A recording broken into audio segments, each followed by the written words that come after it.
Hey guys, Matt here. My favorite weapon that we teach at Kick Connection is in a stick, sword, whip, staff, three-sectional staff, spada daga, empty hand, it's a knife. And my favorite knife is the karambit.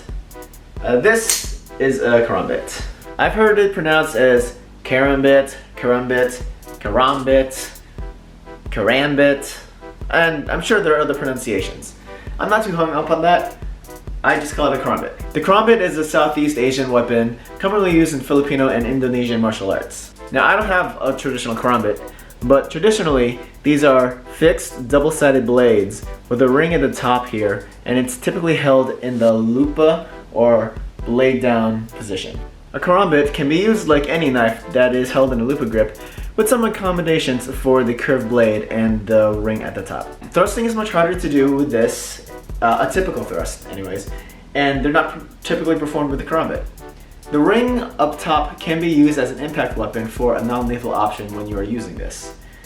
Now, other than the shape, what makes a karambit different than any other knife? Okay, let's get into it. But before we do, I'd like to start off with saying that I'm by no means a karambit master. I've trained in eskrima for over 20 years, and I've mainly learned techniques associated to my style, dos Herreras. I was introduced to the karambit by Mr. James Wilson of Crescent City Eskrima, and Mr. Joey Moranya showed me even more techniques and drills with the karambit. They know so much, and if you aren't following them, they have YouTube channels themselves. The description has their links or whatever.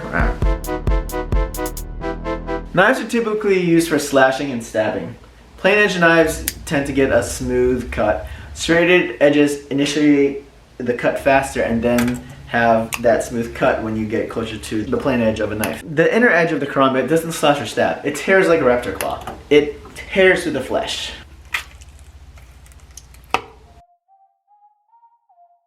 Now this is what makes the karambit such a fun weapon for me. Extending the knife's reach.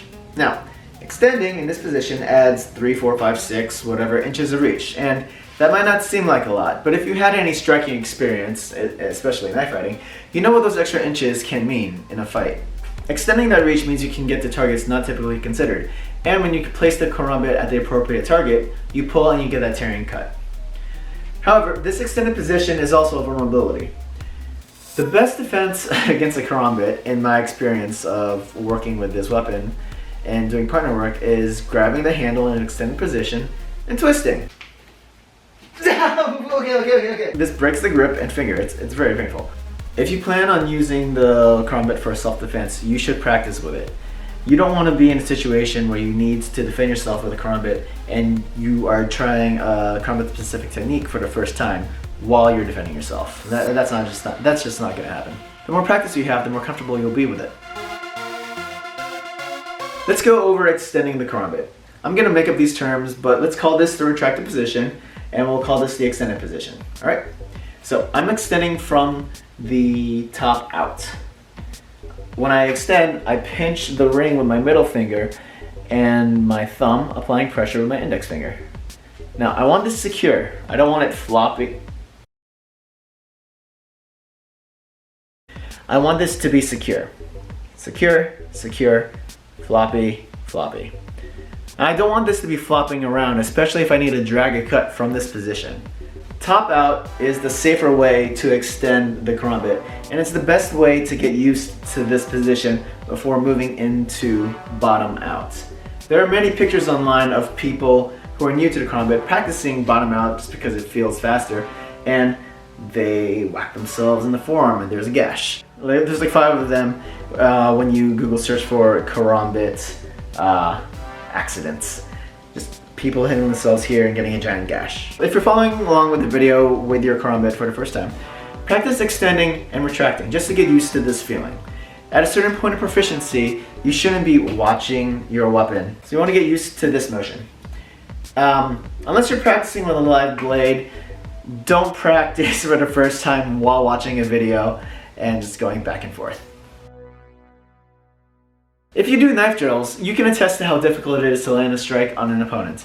You're either too far, or you get checked or blocked. And this is where the karambit becomes really nice. Say I get checked. The shape of the knife allows a quick twist of the wrist to get a cut. We can do that with most knives in the lupa grip, but the shape of the karambit makes this easier. That's not the best part. Say I get checked. I extend, I pull, and I tear.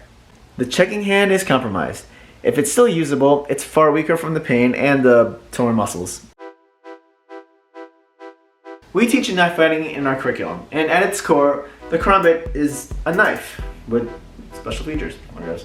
The philosophy of eskrima is that any weapon in the hand is an extension of the hand, and therefore, anything you can do with a stick, you can generally do with a knife, empty hand, kubaton, book, pen, and so on, with various degrees of efficiency depending on the individual characteristics of the weapon.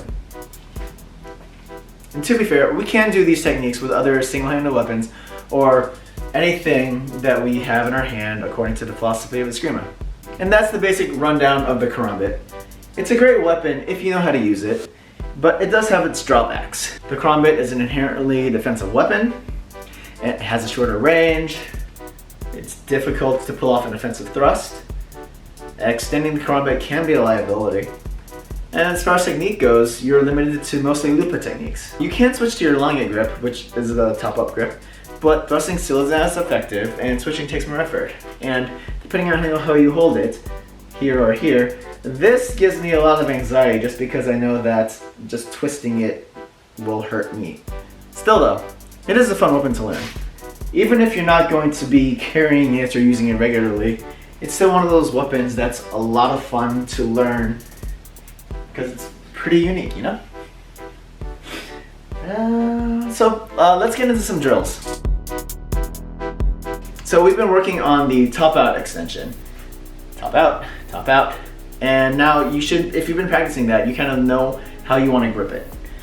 Let's go into the bottom out extension. Here, when you're doing this, you don't want to just flick and use the momentum and hopefully you catch. Instead of flicking it up, shoot it out. So you kind of push it forward a little bit and punch it out.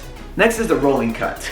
It works with a lot of recurved edges and also knives in general, but with the karambit, it's extra fun. It's a rolling cut. So imagine that there's a fist coming over here. You parry, slice. Parry, slice. High horizontal slash, top out, extend. High horizontal slash, top out, extend. You want to get used to being able to extend right after your cut.